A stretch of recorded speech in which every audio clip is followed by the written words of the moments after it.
আসসালামু আলাইকুম গাইস, কেমন আছেন আপনারা সবাই? আপনাদের জন্য একটি হালুয়ার রেসিপি নিয়ে আসছি। দেখুন, প্রথম আমি এখানে একটা বাটির ভিতরে আমি 1 কাপ কর্নফ্লাওয়ার নিয়ে এটা সুন্দর করে গুললে একটা সাইডে রেখে দিলাম। রাইখা তারপরে কিন্তু আমি এই ফ্রাই প্যানের ভিতরে 2 চামচ চিনি, দুই দুই কাপ চিনি দিলাম।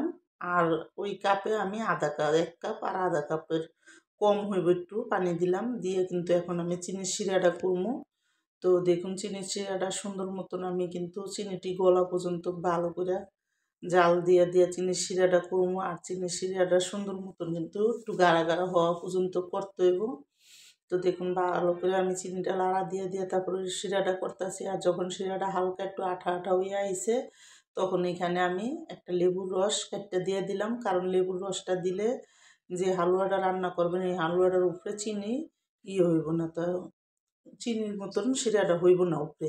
তো দেখুন, এন থেকে আমি 1 কাপ চিনির শিরা আলাদা করে রাইখা তারপরে এখানে একটু ফুড কালার দিয়ে দিছি। দিয়ে কিন্তু আমি এখন এই কর্নফ্লাওয়ারের ইয়েটা ভালো করে হাত দিয়া দেওয়ার আগে একটু ভালো করে চামচ দিয়ে লাড়া দিয়ে নিছি।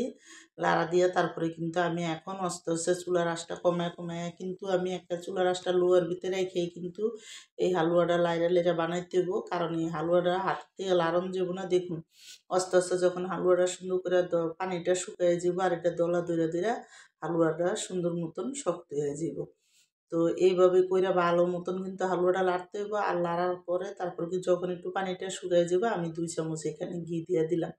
আর আমি ঘিটা দিয়ে আমি একটু একটু করে চিনি, যে 1 কাপ শিরা রাইখা দিছি ওই শিরার ভিতরে একটু একটু করে চিনির শিরা দিমু। আর এই হালুয়াটা ভালো করে লাড়মু। তাহলে এই হালুয়াটা অনেক সুন্দর হইব। আর হালুয়াটা রান্নাও সুন্দর হইব, খাইতেও মজা হইব। তো আমি কিন্তু দেখুন এখানে সুন্দর মতন করে কিন্তু এই হালুয়াটা বানাইতেছি। আর পানির শিরাটা দিয়াই কিন্তু হালুয়াটা আমি ভালো ভালো করে লাড়তাছি। তা আমার এই কর্নফ্লাওয়ারের হালুয়ার রেসিপিটা যাদের পছন্দ, তারা লাইক সাবস্ক্রাইব দিয়েন প্লিজ। আমার ভিডিওটা আপনারা বেশি বেশি শেয়ার করে দিয়েন আর সাবস্ক্রাইব করে দিয়েন। আর এভাবে একবার হালুয়া বানায় খেয়ে দেখেন, অনেক মজা লাগবো। তো চিনি শিরাটা দেওয়ার নামানোর আগে আমি আরও 2 চামচ ঘি দিয়ে দিলাম এখানে।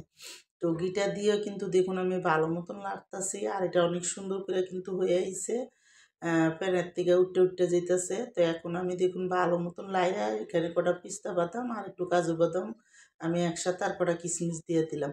দিয়ে কিন্তু ভালো মতন এখন ওই প্লেটের ভিতরে একটু ঘি মাইখা ওই প্লেটের ভিতরে আমি হালুয়াটা এখন সুন্দর করে ডাইলা দিব। পরে আমি কিউব করে কাটতে নেব। তো এটার উপরে আমি আবার একটু দিব।